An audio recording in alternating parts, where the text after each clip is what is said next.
Dear student, एक बार फिर से केमिस्ट्री की क्लास में आपका स्वागत है।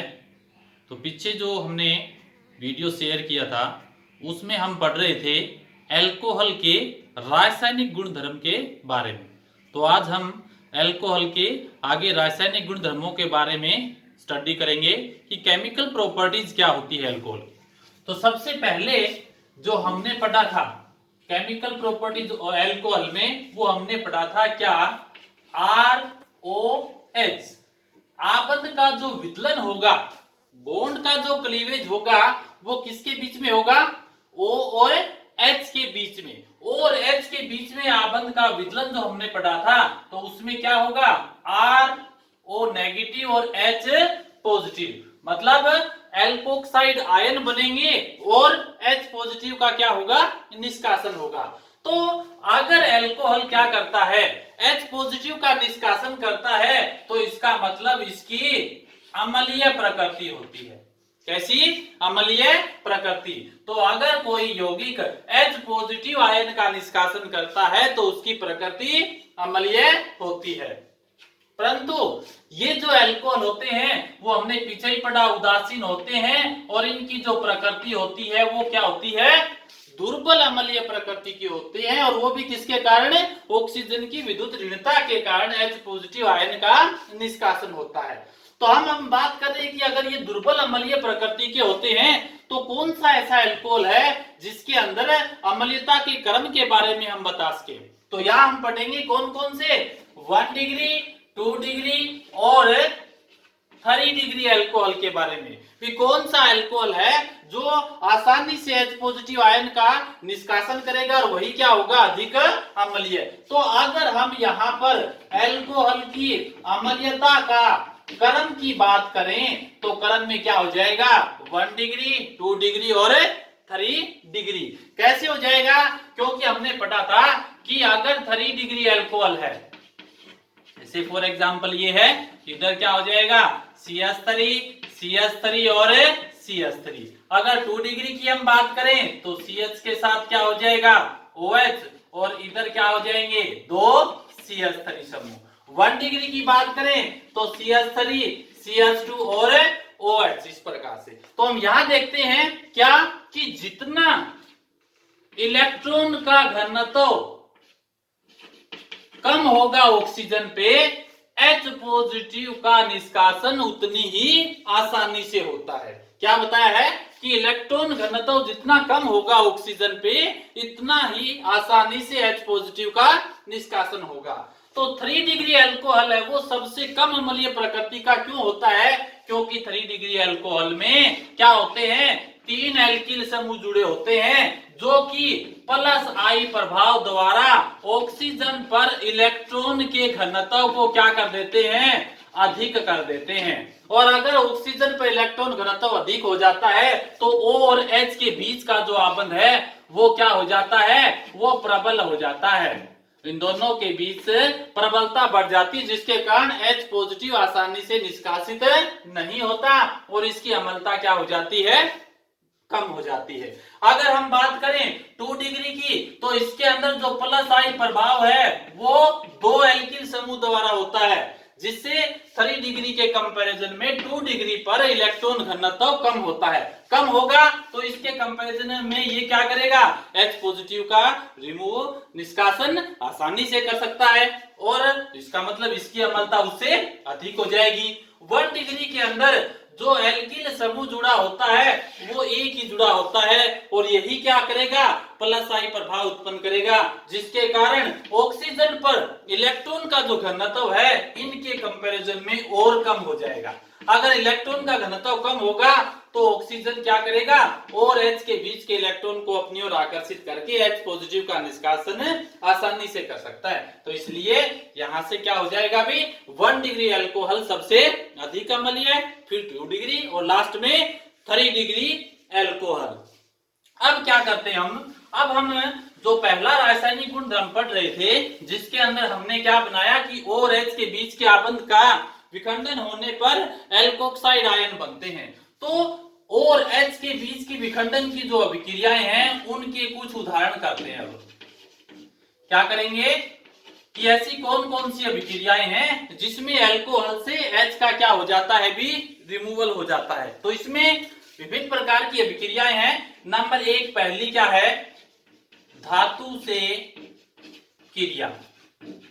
नंबर 1 क्या है, धातु से क्रिया। कि अल्कोहल जो है जैसे ROH किसके साथ, धातु से, जैसे सोडियम हो गया, पोटेशियम हो गया। तो जो ज्यादा सक्रिय धातु है उनसे क्या करेगा, अगर अल्कोहल अभिक्रिया करता है तो इसका मतलब क्या होगा, आबंध यहां से टूटना है। H पॉजिटिव का क्या हो जाएगा, निष्कासन, और Na धातुएं भी क्या करती हैं, पॉजिटिव। इसका मतलब H पॉजिटिव का जो प्रतिस्थापन है वो किससे हो जाता है, Na से।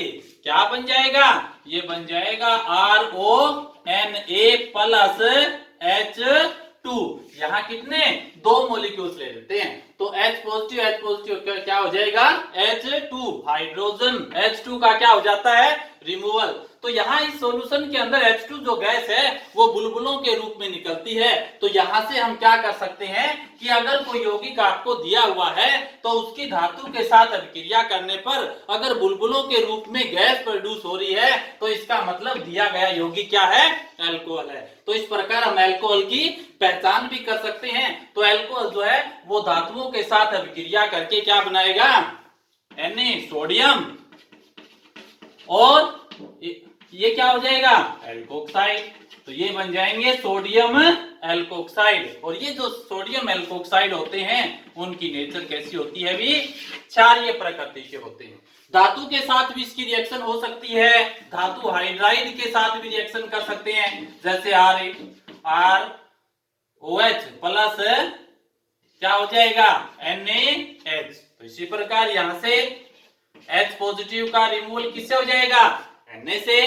तो यहां से बन जाएगा क्या, RONA, H और H प्लस क्या हो जाएगा, H2। तो इस प्रकार से भी हम क्या कर सकते हैं, या तो धातु के साथ या धातु हाइड्राइड के साथ अभिक्रिया करने पर सोडियम एल्कोक्साइड और हाइड्रोजन का रिमूवल होता है।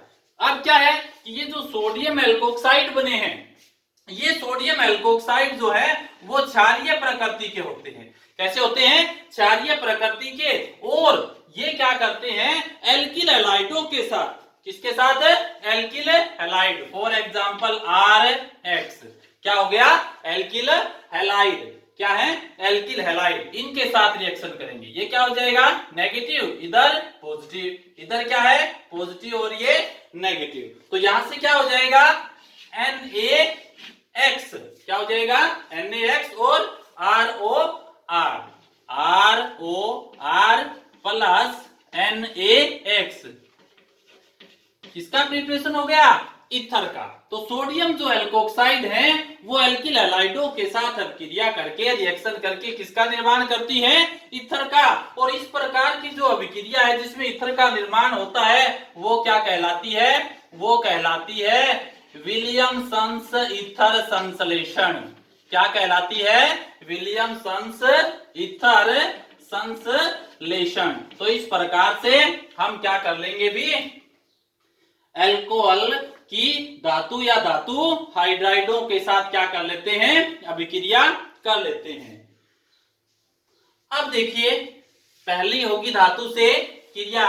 अब करते हैं हम क्या, नंबर 2। नंबर 2 क्या करेंगे, नंबर 2 करेंगे इसका ऑक्सीकरण। बी में क्या करेंगे, ऑक्सीकरण करेंगे। अब जो अल्कोहल ले रहे हैं उनका पढ़ेंगे हम ऑक्सीकरण। तो कौन कौन से अल्कोहल का, 1 डिग्री का भी हो सकता है, 2 डिग्री का भी हो सकता है और 3 डिग्री का। तीनों प्रकार के जो अल्कोहल है वो ऑक्सीकरण करने पर विभिन्न प्रकार के उत्पादों का क्या करते हैं, निर्माण करते हैं। जैसे सबसे पहले हम बात करते हैं 1 डिग्री अल्कोहल की, CH3 CH2 CH2 और OH।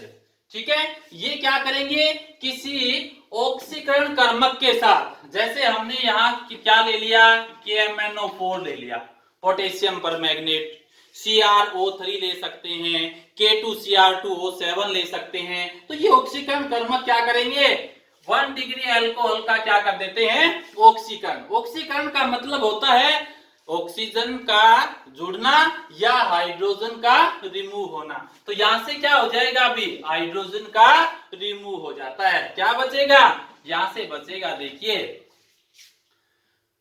CH3CH2 CH3CH2 और CHO प्लस H2 CHO कौन सा समूह होता है, एल्डिहाइड। क्या होता है, एल्डिहाइड। तो इस प्रकार देखिए कि 1 डिग्री जो अल्कोहल है उसका ऑक्सीकरण करने पर किसका फॉर्मेशन होगा, एल्डिहाइड का फॉर्मेशन होगा। इसी प्रकार नंबर 2 की अगर हम बात करें, नंबर 2 मतलब 2 डिग्री अल्कोहल के साथ, ये हो गया 2 डिग्री अल्कोहल।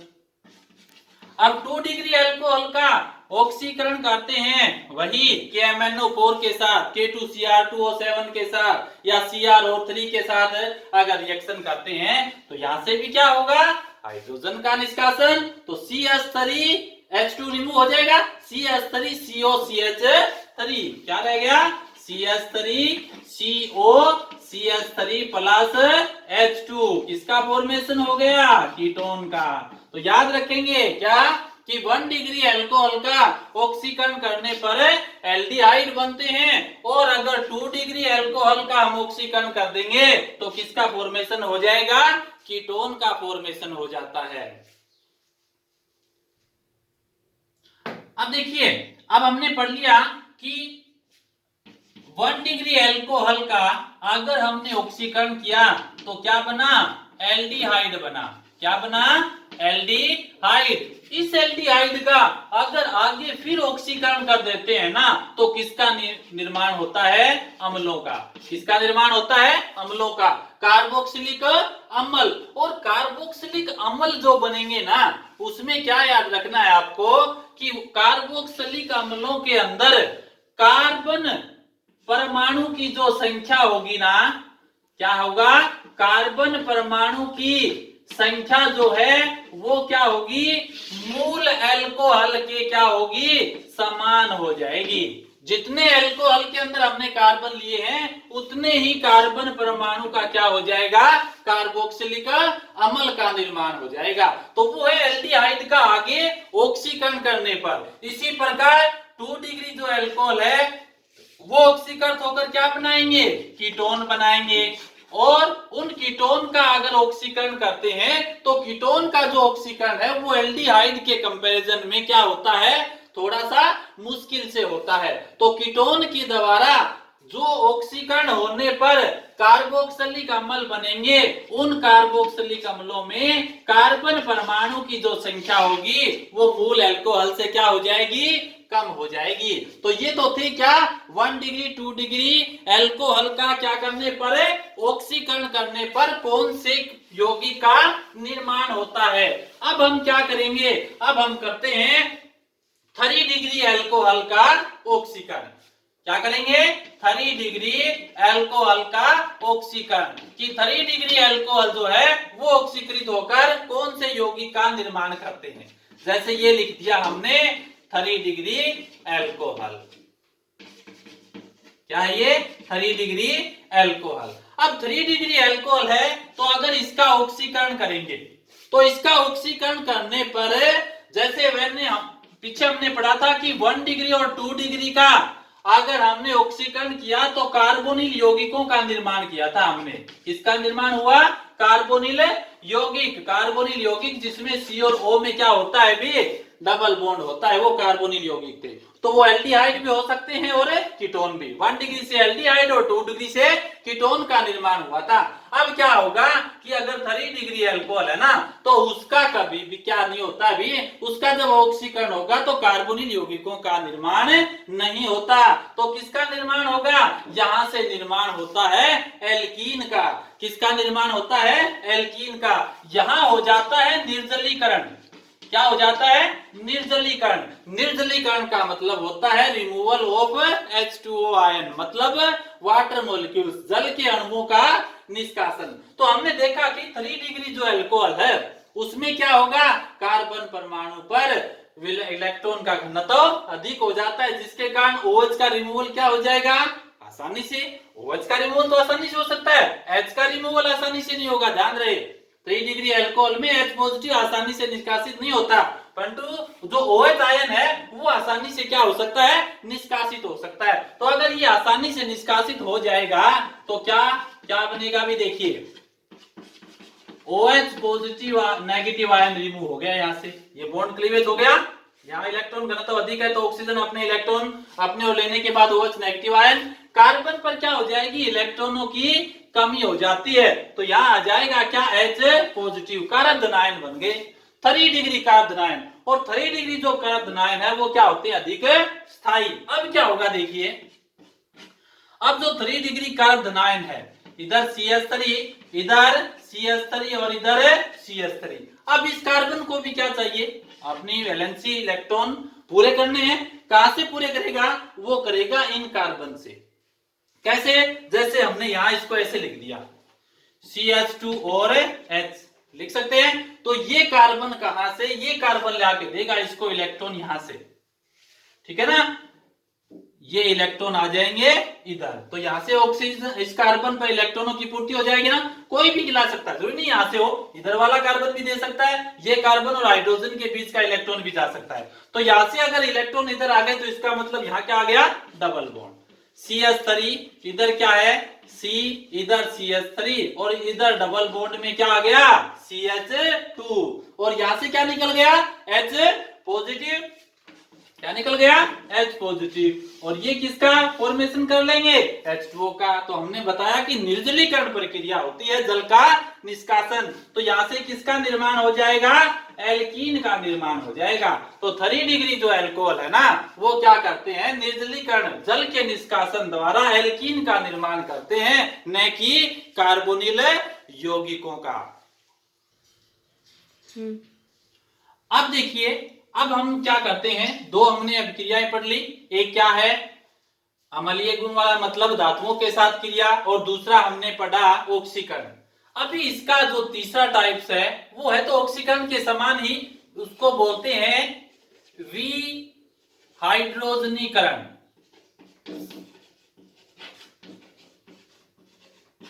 विहाइड्रोजनीकरण, देखिए हाइड्रोजनीकरण का मतलब होता है हाइड्रोजन H2 का जुड़ना, और अगर विहाइड्रोजनीकरण का मतलब है कि H2 का निष्कासित होना, तो यहां से हाइड्रोजन का निष्कासन होगा, जैसे पीछे हमने पढ़ा था ऑक्सीकरण वाले में, वही बात है सेम। कैसे कि अगर 1 डिग्री अल्कोहल है CH3 CH2OH, यहां हो सकता है हम कैटालिस्ट ले सकते हैं, जैसे कि हमने ले लिया कॉपर, कितना 573 केल्विन टेम्परेचर पे। तो कई बार अगर इस प्रकार की रिएक्शन आ जाती है रिएक्शन कंप्लीट करने में, तो फिर प्रॉब्लम हो जाती है कि ये तो हमें बताया नहीं गया था। बात वही है जो पीछे ऑक्सीकरण किया था वही यहाँ है कि विहाइड्रोजनीकरण का मतलब ही क्या होता है ऑक्सीकरण होता है। तो यहां से भी क्या हो जाएगा H2 का निष्कासन, CH3 CH2 और CHO, H2 का रिमूव हो जाएगा, तो ये भी क्या बन जाएगा देखिए एल्डिहाइड बन गया, किससे 1 डिग्री से। इसी प्रकार अगर हम 2 डिग्री करेंगे CH3 और OH, तो यहां से भी कैटालिस्ट सेम लेंगे, H और H रिमूवल होकर यहां से भी क्या बन जाएगा कीटोन बन जाएगा। और अगर हम बात करते हैं किसकी 3 डिग्री की, अगर 3 डिग्री अल्कोहल लें CH3 COH, इधर CH3 और इधर भी CH3, तो वही पहले क्या बनेगा कारक धनायन का निर्माण होगा, और कारक धनायन के निर्माण के बाद फिर किसका निर्माण हो जाएगा एल्कीन का निर्माण हो जाएगा। तो जैसे पीछे हमने ऑक्सीकरण पढ़ा था इसी प्रकार से विहाइड्रोजनीकरण प्रक्रिया होती है। यह है कॉपर की प्रेजेंस से 573 केल्विन टेम्परेचर पर।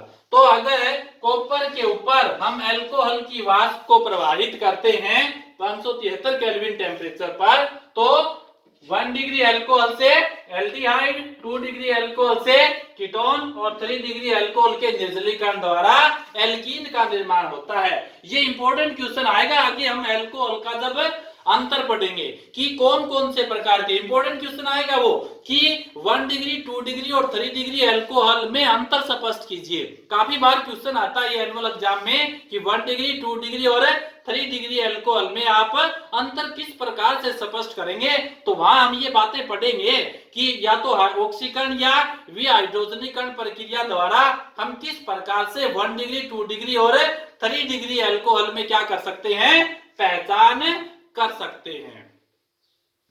अब हम पढ़ रहे थे क्या कि 3 हमने क्या पढ़ ली, अभिक्रियाएं पढ़ ली जिसमें O और H के बीच के आबंध का क्या होता है, विखंडन। अब एक नंबर 4 और पढ़ते हैं क्या, किससे, ग्रीनियर अभिकर्मक।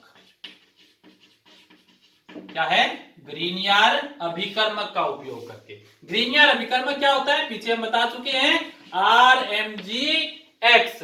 तो अगर हम अल्कोहल की क्रिया RMgX ग्रीनियर अभिकर्मक से करते हैं तो किस प्रकार से उत्पाद का निर्माण होता है। जैसे कि हमने पढ़ा धातु के साथ क्रिया, जैसे हमने पढ़ा ऑक्सीकरण, जैसे हमने पढ़ा विहाइड्रोजनीकरण। तो अब नंबर 4 क्या है, ग्रीनियर अभिकर्मक। जैसे हमने अल्कोहल ले लिया, कोई भी अल्कोहल ले सकते हैं, जैसे ये हो गया ROH, इसकी रिएक्शन, इसकी अभिक्रिया हम किसके साथ करेंगे, RMgX के साथ करेंगे।